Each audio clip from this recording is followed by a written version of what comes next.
أعوذ بالله السميع العليم من الشيطان الرجيم بسم الله الرحمن الرحيم الحمد لله الذي هدانا لهذا وما كنا لنهتدي لولا أن هدانا الله والصلاة والسلام على أشرف المرسلين سيدنا ومولانا وحبيبنا وشفيعنا ومولانا محمد صلى الله عليه وسلم سيد الأولين والآخرين. Chers téléspectateurs de Nour TV, bonjour. Chers frères et sœurs en islam, assalamu alaikum wa rahmatullahi ta'ala wa barakatuh.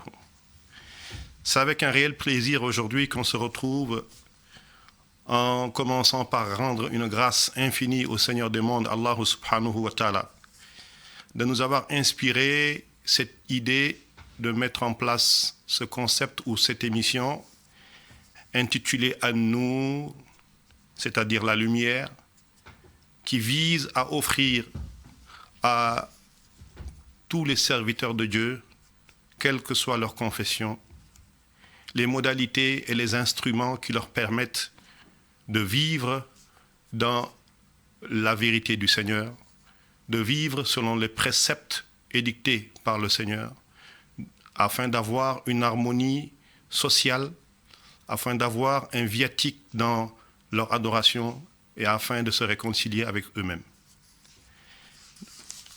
Notre émission d'aujourd'hui, qui est la première par rapport à notre concept télévisé, va s'articuler principalement sur le nom même de l'émission, An-Nour. Nous avons choisi de parler d'abord de cette définition de Nour pour camper le débat et permettre de définir les grands axes qui vont déterminer plus ou moins notre propos et quels sont les viatiques et les solutions que nous allons proposer à nos téléspectateurs pour avoir une clairvoyance par rapport à leur religion, une clairvoyance dans leur vie sociale, une clairvoyance dans toutes les cellules de vie où ils interviennent. Nous retiendrons d'abord que le mot « Nour », d'un point de vue étymologique, d'un point de vue vocabulaire, d'un point de vue véritablement sens, si nous venons à la définition du mot « Nour » en arabe, ça ramène à la lumière. Nous savons tous que quand on parle de lumière, ça fait opposition aux ténèbres. Quand on parle de lumière, on parle d'élévation.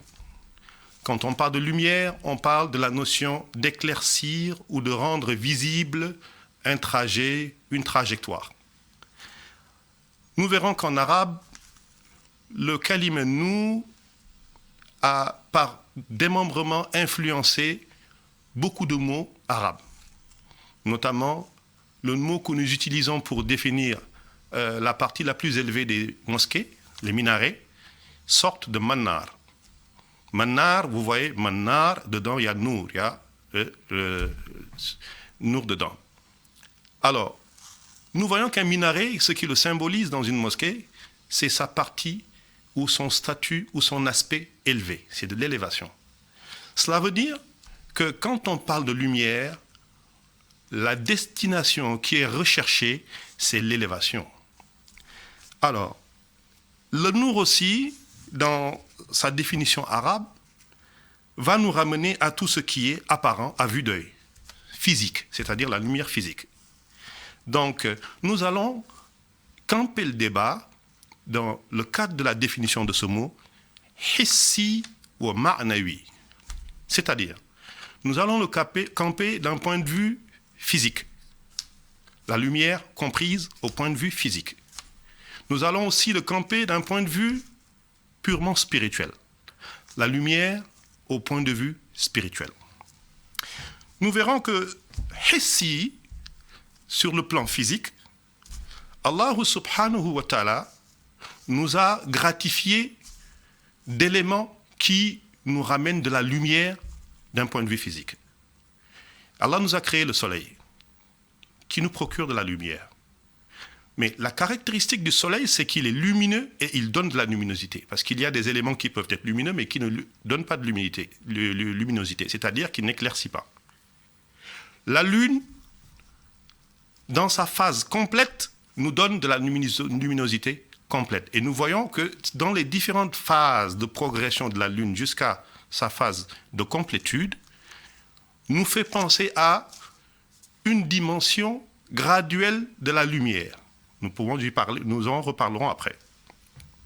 Alors, la lumière qui n'est pas physique, qui est spirituelle, c'est celle qui est captée par l'esprit. Donc là, nous rentrons dans un autre cadre. Nous étions dans le cadre hissi, c'est-à-dire le cadre physique même d'expression ou de manifestation de la lumière de la Nour à travers les éléments qui ont été créés par Allah subhanahu wa ta'ala. Je veux nommer le soleil, je veux nommer la lune, je veux nommer les astres, je veux nommer tous les éléments d'ordre physique comme la lumière physique que nous les humains nous manipulons. Je veux nommer la visibilité qui sort des yeux qui ont été créés par Allah, donc les yeux qui voient et qui se servent de cette lumière divine pour pouvoir distinguer les choses et par-delà pouvoir distinguer le chemin par lequel on doit passer pour arriver à une destination finale. Si nous revenons à l'ouvrage de Al-Raqib Al-Asfahani, l'ouvrage qui s'appelle Al-Mufradat, qui est un condensé qui fait un exercice d'exégèse, donc un exercice exégétique qui plus ou moins traduit ou interprète certains versets islamiques assez profonds. Et dans ce livre, Al-Asfahani nous explique la fonction de la lumière en tant que facteur de propagation, c'est-à-dire un foyer de propagation de lumière. Il distingue donc, lui, les lumières qui sont des lumières que nous vivons ou que nous connaissons exclusivement dans la vie ici-bas, qu'on appelle ad-dunya, et les lumières qui, elles, se manifestent non pas dans cette vie, mais dans la vie de l'au-delà, qu'on appelle al-akhira. La lumière de dunya, c'est la lumière qui émane et de notre vie spirituelle, c'est-à-dire notre cœur. Là, on va y retrouver toutes les formes d'adoration que nous faisons par notre cœur, dont nous avons parlé dans des émissions ici, antérieurement, c'est-à-dire tout ce qui va dans le sens de Al-Iman Billah, donc qui a pour foyer le cœur. Nous avons aussi la spiritualité qui sort de la lumière de l'esprit. Donc les formes d'intelligence, les formes de captage, les formes de luminosité divine qui viennent nous inspirer pour avoir une compréhension déclinée et multiple de plusieurs choses. Cela est d'autant plus important que ça nous ramène à deux dimensions de l'homme. Je veux parler du cœur et de l'esprit. Le cœur, par excellence, est un foyer de captage et de diffusion de la lumière. L'esprit, par les formes de manifestation de l'intelligence humaine, dans le cadre de l'interprétation, dans le cadre des compréhensions, dans le cadre de captage de certaines sensibilités spirituelles, l'esprit aussi est un centre, un foyer de lumière et de propagation de lumière. Alors, en conclusion, nous pouvons dire que cette émission qui est à nous va s'intéresser à tous les instruments de la religion islamique qui sont à la fois centre de réception et centre de diffusion de la lumière. Cela veut dire quoi? Que si nous nous référons au texte coranique, nous venons à la sourate Al-An'am, verset numéro 1, où Allah nous dit Alhamdulillahi alladhi khalaqa as-samawati wal-arda wa ja'ala az-zulumati wan-nur. Allahu Akbar. Allah nous dit ici, gloire soit rendue au Seigneur des mondes. On sait que Alhamdu, c'est la forme de glorification qui décline toutes les formes de glorification qui ont été faites entre le Seigneur et sa créature ou ses créatures. La première forme de glorification, c'est Allah qui, dans sa préexistence, s'est glorifié lui-même. La deuxième forme de glorification, c'est Allah qui, en vertu de sa satisfaction vis-à-vis de sa créature, Aridwanu minallahi al-akbar, à glorifier sa créature. La troisième forme de glorification, c'est l'être humain, dans le cadre du shukr, qui glorifie l'être humain. Et la cinquième, c'est quand Allah lui-même se glorifie lui-même. Donc, nous voyons que ces quatre types de glorification-là reviennent à Allah. Alhamdu lillahi. Alladhi, c'est lui qui ja'ala ou khalaqa samawati wal arda wa ja'ala zulumati wan nur. Exactement. C'est lui qui a créé les ténèbres et la lumière. Vous voyez, chers frères et sœurs en islam, chers téléspectateurs. Ce verset coranique est édificateur à plus d'un titre. Il nous ramène à l'importance de la glorification du Seigneur, d'une part, et d'autre part, à ce rôle central, prééminent du Seigneur dans le processus créationnel, notamment de la partie qu'on appelle les ténèbres et la lumière. Mais pourquoi est-ce que dans ce verset, nous avons remarqué que Zulumat, c'est le jam'u, c'est au pluriel, wa Nur, c'est au singulier. Nous verrons que les ténèbres sont au pluriel parce que la vérité, elle est unique. Et c'est une relation de dualité.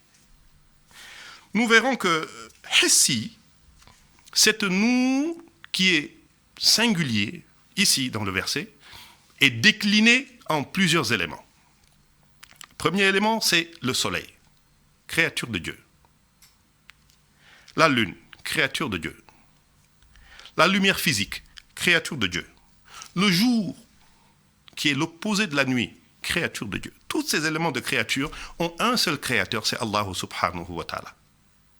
Donc ce sont des sources de lumière, mais leur centre de production, c'est Allah, il est unique. Nous verrons que ma'nawi, ça c'était dans la définition hissi, ma'nawi, cette lumière peut être comprise au point de vue ésotérique, au point de vue spirituel, à travers les éléments suivants. Nous pouvons citer la iman billah, la croyance ferme en Dieu. Nous pouvons citer le yaqin. Yaqin, nous savons que c'est une suite logique de la iman, de la islam et de la ihsan, quand on a la certitude. On a l'ilmul yaqin, aynul yaqin, haqqul yaqin. C'est un thème sur lequel on pourra revenir dans le cadre de cette émission à Nour. Nous voyons qu'il y a aussi l'adoration d'Allah. Donc les formes d'adoration, qu'elles soient des formes d'adoration cultuelle, corporelle, qu'elles soient des formes d'adoration spirituelle, intérieure, sont toutes des lumières qui propagent de la lumière. Nous avons aussi al-mustaqim, ihdina sirat al-mustaqim, la droiture, c'est-à-dire la voie qui mène à la félicité, c'est-à-dire à sa'adud dareni, à ce qu'on peut appeler la réussite des deux mondes. Ces éléments-là, ma'nawi, dans le ma'nawi, compréhension donc spirituellement de la lumière, sont des reflets de lumière qui guident le musulman, qui guident l'esclave d'Allah, qui guident le serviteur du Seigneur, qui guident celui qui veut arriver à la lumière éclatante du Seigneur. Alors, venons-en au terme zulumat que j'ai évoqué tout à l'heure et qui se trouve être dans une forme de jam' ou de pluriel. Il est au pluriel parce que tout ce qui sort du cadre de la vérité, c'est éparpillé. Ça va dans tous les sens. Et nous allons même remarquer qu'une personne qui a reçu la lumière de la vérité, elle a de la sérénité. Elle a la sakina. Une personne qui est dans les ténèbres, elle va dans tous les sens. Quand on la voit, même du point de vue de son comportement, du point de vue de sa nature et de la manifestation de son caractère, on la voit, elle va dans tous les sens. Elle est excitée, elle est dans la dépravation des mœurs, dans la déperdition, parce qu'elle n'a pas cette lumière qui peut la guider pour l'inscrire sur la voie de la sérénité et de la satisfaction d'Allah subhanahu wa ta'ala. Si nous en venons au verset 35 de la sourate Nour elle-même, ou si nous en venons à la sourate Nour, venons-en un peu à la sourate Nour. Nous savons qu'il y a une sourate, un chapitre coranique, qui est intitulé An-Nour, la lumière. J'ai un frère à moi, prédicateur en France, Cheikh Abdul Aziz Thiam, qui m'a gratifié d'une contribution très éloquente et très riche au point de vue spirituel, dans la définition même ou dans les formes de compréhension de An-Nour. Voilà ce qu'il ramène. An-Nour ou Surat An-Nour, dans l'arborescence même de succession des versets coraniques, est à la 24e position. Donc c'est la Sourate 24. Quand nous prenons les 4 attributs majeurs d'Allah subhanahu wa ta'ala, c'est Allah qui est le premier, Al-Awwalu. C'est Allah qui est le dernier, c'est Zahiru. C'est Allah qui est l'apparent, c'est Allah qui est le premier, Awwalu. C'est Allah qui est le dernier, Al-Akhiru.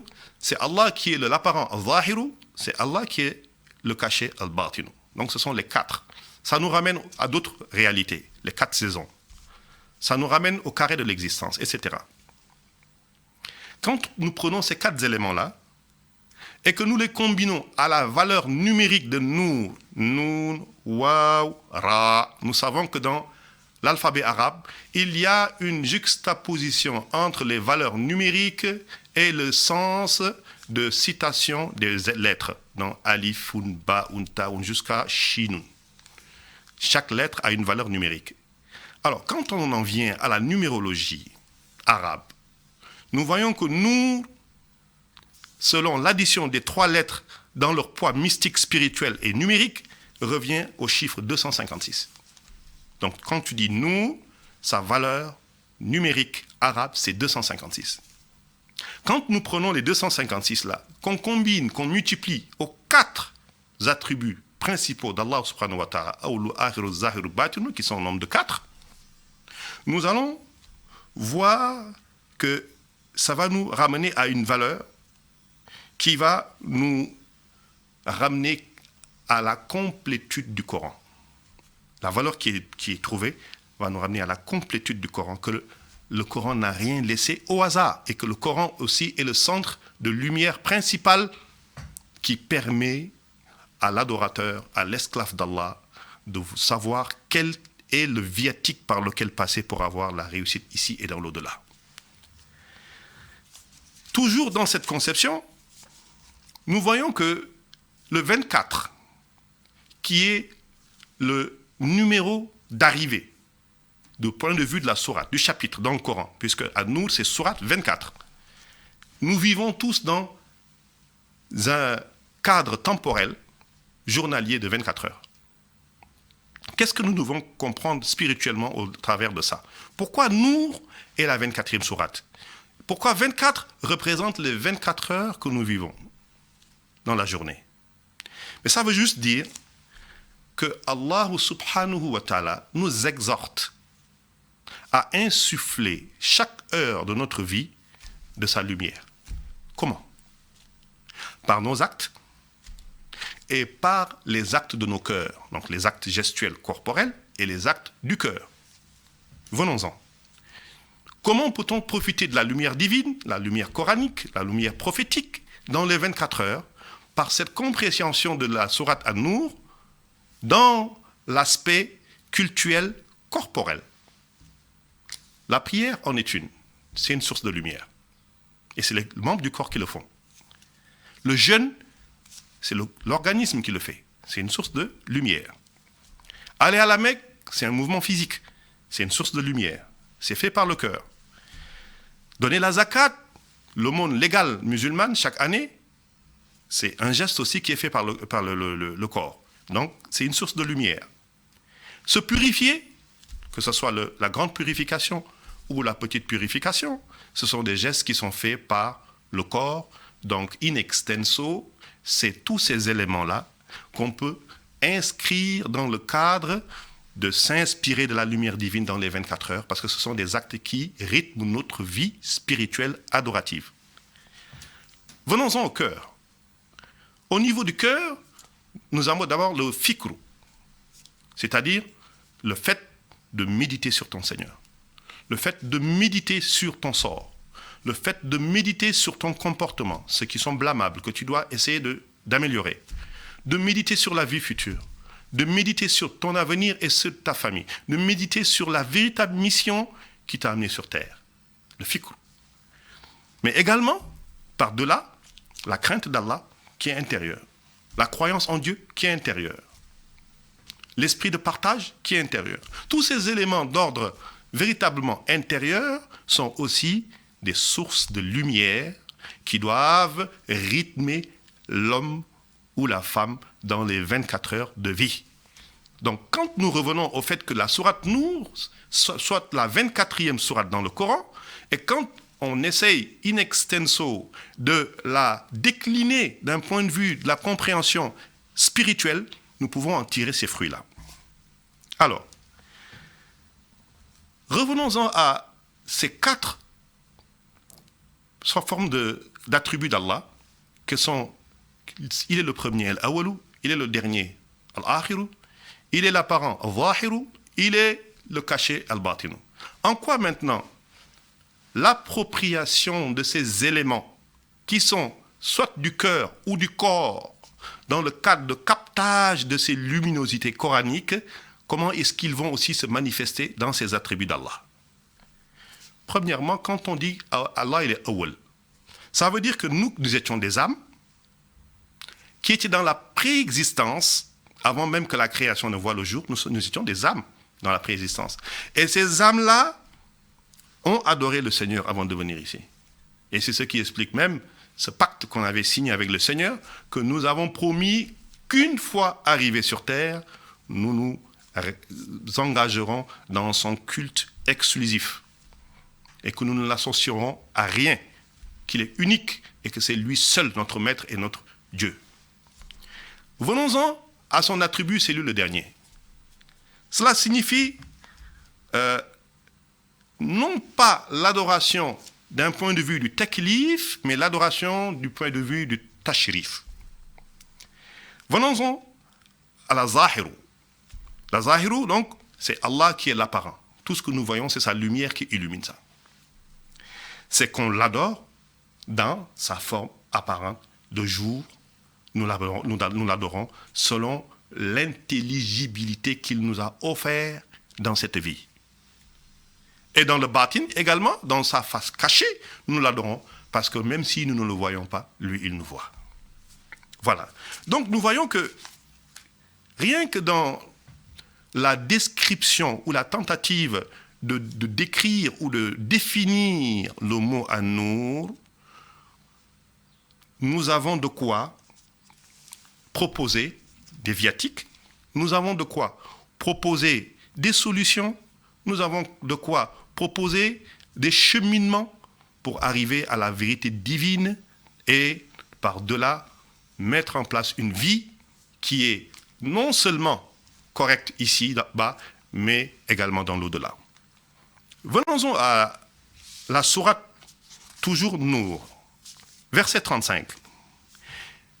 Ici, Allah, c'est Allahu nuru samawati wal ardi masala nourihi jusqu'à la fin du verset, pour aller un peu plus vite, il a akhir al-aya. Dans ce verset, on décrit Allah comme une lumière. Donc nous en revenons toujours au même concept, lumière, luminosité, éclaircissement. Et il compare cette lumière à une niche. Donc quand il parle de niche al-mishkat, cette niche-là va représenter le corps humain. Parce qu'il dit déjà que Allah, c'est une lumière divine qui est comme une niche qui contient une lampe, et cette lampe est dans un verre, le verre ressemblant à une étoile brillante, et l'huile de la lampe d'un olivier béni. Sadaqallahu al-azim. Alors, essayons de décomposer plus ou moins ce verset-là pour voir quels sont les profits qui peuvent être tirés pour l'aspirant. Quand on nous parle, Allah est la lumière. D'abord, Allahu nuru samawat. Donc, Allah est la lumière des cieux et de la terre. Ce que ça signifie littéralement. Ça veut dire qu'il est la source de toute lumière dans l'univers, tant matériel que spirituel. C'est Allah subhanahu wa ta'ala. Quand il parle de niche, mishkat, d'ailleurs, on a notre grand maître Mohammed al-Ghazali qui a écrit un livre qui s'appelle Mishkatul Anwar, qui pouvait faire l'objet de cette émission. Alors, mishkat ou niche, ça représente le corps humain. Le cœur, où la lumière divine peut être accueillie. Donc, le corps humain, le cœur, l'esprit, tous les foyers dans la carapace humaine qui peuvent accueillir la lumière divine. Et nous savons qu'il y a ce fameux hadith al-Quds où Allah parle au travers de la langue du prophète alayhi salatu wassalam, où il dit que l'immensité des mers, des océans, des montagnes, de l'univers que j'ai créé ne peuvent pas me supporter. Mais il y a un morceau de chair qui est en l'homme qui peut me supporter totalement si elle est pure. Voilà. On revient à la notion de tazkiyatul ruh, tazkiyatul nafs à partir du foyer du cœur. La lampe qui est décrite toujours dans ce verset symbolise la révélation divine, vous voyez, qui a été faite à la prophétie dans sa globalité jusqu'au saut de la prophétie, le prophète Mohammed alayhi salatu wassalam. Raditu islam ad-dina.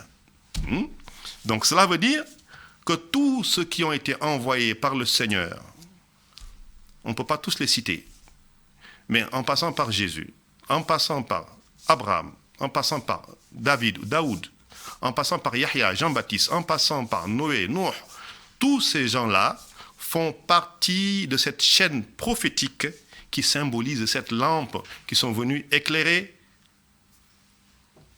la création.